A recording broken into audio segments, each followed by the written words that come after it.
Hello બાળમિત્રો, નમસ્કાર. મારી યુટ્યુબ ચેનલમાં તમારું સ્વાગત છે. હું આજે તમને નવોદય વિદ્યાલય પ્રવેશ પરીક્ષામાં જે વિભાગ એક પૂછાય છે તેમાં પૂછાય છે માનસિક યોગ્યતા કસોટી. તે 50 માર્કનું હોય છે અને તે 50 માર્ક તમને મળી શકે તેવી તૈયારી હું કરાવીશ. અને તેમાં મેં પહેલો એક, આમાં અલગ અલગ 10 વિભાગ આવે. એમાં પહેલો એક વિભાગ આવે કે જે અસમાન ભિન્ન આકૃતિ, જે ત્રણથી અલગ આકૃતિ હોય ને તે શોધવાની. તેના વિડીયો મેં બધા જ મૂકી દીધા. અને હવે બીજો વિભાગ છે તે સમાન આકૃતિ. તેના પણ મેં 3 જેવા વિડીયો મૂક્યા છે અને આ વિડીયો હું મૂકું છું. આપણે કદાચ 40 જેવી આકૃતિ જોઈ હતી, 40થી આગળ બાકી છે, ત્યાંથી આપણે શરૂ કરીએ. અહીંથી બાકી છે, બરાબર. તો અહીંયા જોઈએ આ પ્રશ્ન આકૃતિને, આ A, B, C અને D જવાબ. તો આપણે જોઈએ અહીંયા વચ્ચેનું નિશાન છે ને, એ એક તમારે યાદ રાખી લેવાનું. આ જે છે ને એ, તો આના જેવી રીતે બીજે ક્યાં છે?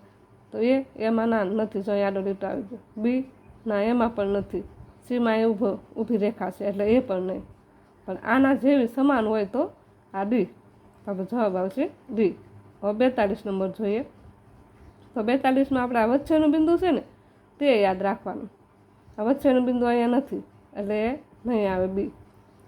આ D અહીંયા વચ્ચે નથી એટલે D પણ નહીં આવે. હવે આ બેમાં વચ્ચે છે, આમાંય છે, આમાંય પણ છે, બરાબર.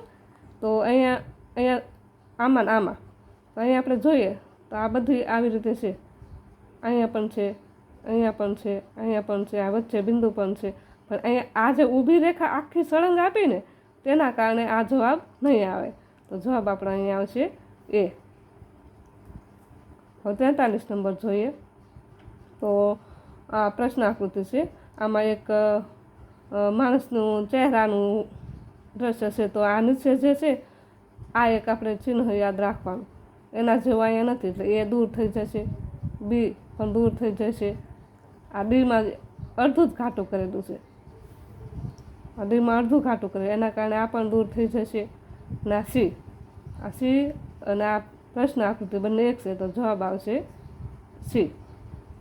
હવે નીચે જોઈએ 44માં જોઈએ. આમાં આપણે એક આ A નંબર જોઈએ તો અહીંયા એક ઘાટું ત્રિકોણ આપ્યું, એ અહીંયા નથી એટલે દૂર થઈ જશે. પછી B નંબર જોઈએ તો અહીંયા જે બિંદુ આપેલા છે ને નાના નાના એવું નથી, પણ અહીંયા કંઈક અલગ ચિહ્ન છે, એના કારણે આ પણ દૂર થઈ જશે. અને અહીંયા જે D નંબર જોઈએ તો Dમાં જે આ જે ગોળ બિંદુ છે ને તે અહીંયા પોલું બિંદુ છે, ઘાટું નથી, અને અહીંયા ઘાટું છે, એના કારણે D પણ દૂર થઈ જાય. તો આના જેવી સમાન જોઈએ તો C બની શકે એટલે C જવાબ આવશે.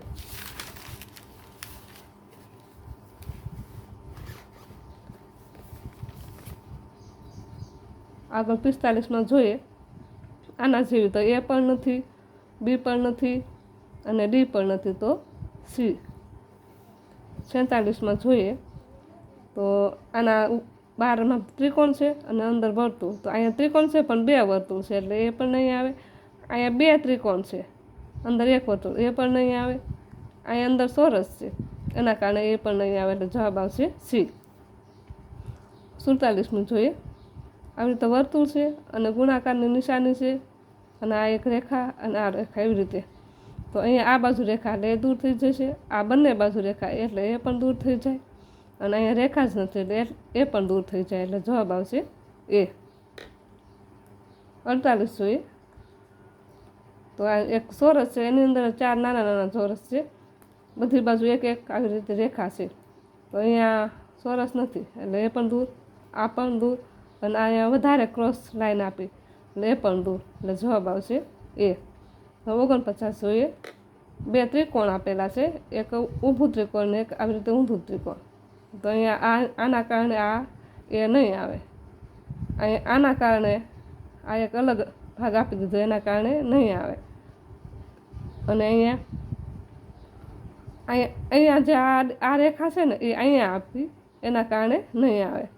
તો આ એક જે D નંબર છે તે જવાબ આવશે. 50 જોઈએ. આ એક સ્વસ્તિક જેવી 2 નિશાની એક ખાસ યાદ રાખવાની. એટલે આના જેવી 3 છે, 1 2 ને 3, તો અહીંયા 2 જ છે એટલે આ નહીં આવે. અહીંયા 2 છે ને 1 અહીંયા છે એટલે અહીંયા નહીં, આ પણ નહીં આવે. અહીંયા 1 અને 1 અહીંયા એટલે આ પણ નહીં આવે. આના જેવી સમાન જોઈએ તો આ એક જ બને, ડી, એટલે ડી જવાબ આવશે. હવે 51 નંબર જોઈએ. આના જેવી રીતે આ એક એસ યાદ રાખો પહેલાં, તો એસ આ 2 બને બરાબર. અહીંયા આ સાઈડ હોય એવી રીતે આ 2 દૂર થઈ ગઈ. અને આમાં જોઈએ ને અહીંયા એસ છે, અહીંયા એસ છે, પણ આ બે જે રેખા છે ને એવી રેખા નથી અહીંયા, એટલે અહીંયા બિંદુ હોવું જોઈએ.